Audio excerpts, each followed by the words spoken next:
We've got probably too many enterprises. It's kind of goes with our schizophrenic nature. I chose vegetables because I know nothing about animals. I've always loved plants, and I think that when I was an undergraduate in college, and I kind of realized I loved making things grow and I loved plants. The animals and the crops we decided to start out with was just my knowledge of those things. We basically started with the things I knew best. Cheese can be shipped elsewhere. That's why we chose cheese of all the dairy products. It just was a kind of a, what do you like? Because to be honest, in the beginning, you're going to eat a lot of it.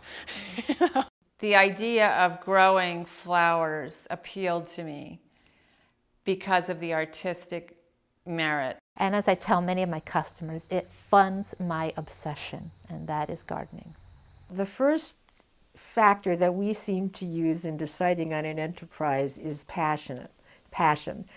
If we're passionate about it, we're willing to put in the work and the effort that's necessary, sometimes for years. We chose fruit trees because trees is what I'm trained in. I was a forester in college. I had a nice background in animal nutrition for almost 20 years, primarily in dairy, but being able to take that on-farm job of nutrition, selling feed and consulting, I could see many different farm backgrounds and ideas, and it really prepared me for my eventual goal in life, to run my own business. I was trained as a family physician, so I did family practice for over 20 years. I decided to go into the pastured meats, partly because as a physician and as I did more research, I realized that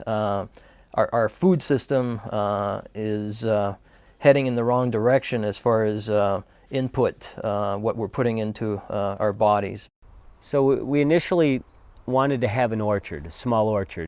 Even though we planted cold hardy varieties such as a Reliance peach, which is supposed to be good to 30 below, we find that the temperature swings here can be 40 degrees or more, and it's not the cold winters that do in the stone fruit, it's the temperature swings in the spring.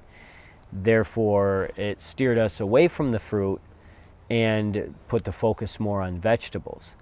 And I found that to be just as enjoyable, maybe even more enjoyable than growing tree fruit. Somewhere along the line, we kind of realized that the farm that we're on, which belongs to my in-laws, is very heavy clay and kind of rolly, and it just is not completely suited to vegetables. And our friends would come out, our vegetable farming friends, and say, "What are you doing here? You are crazy." And we kind of realized that we were working harder than we had to be, maybe, if we were on some land that was better suited to vegetables. We kind of started with bottled milk and ran the numbers and realized we'd have to have a lot more cows to make that work than with a more value-added product.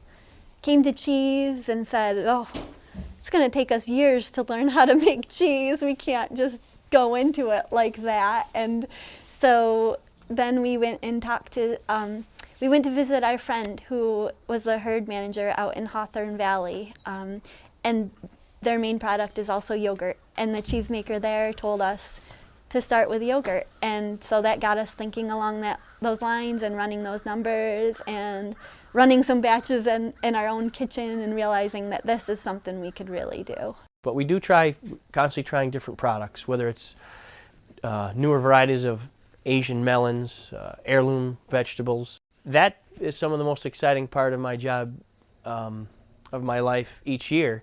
Just trying those new ventures, knowing that I have my own little research project going on and seeing what works and what doesn't work. We're always willing to experiment with things that'll fit within our farm infrastructure. You know, we're not going to go raising something totally weird and that doesn't fit in with our existing buildings, our existing equipment, our existing, philosophies. But I'm always open to making money doing something else. I'm totally cool with that.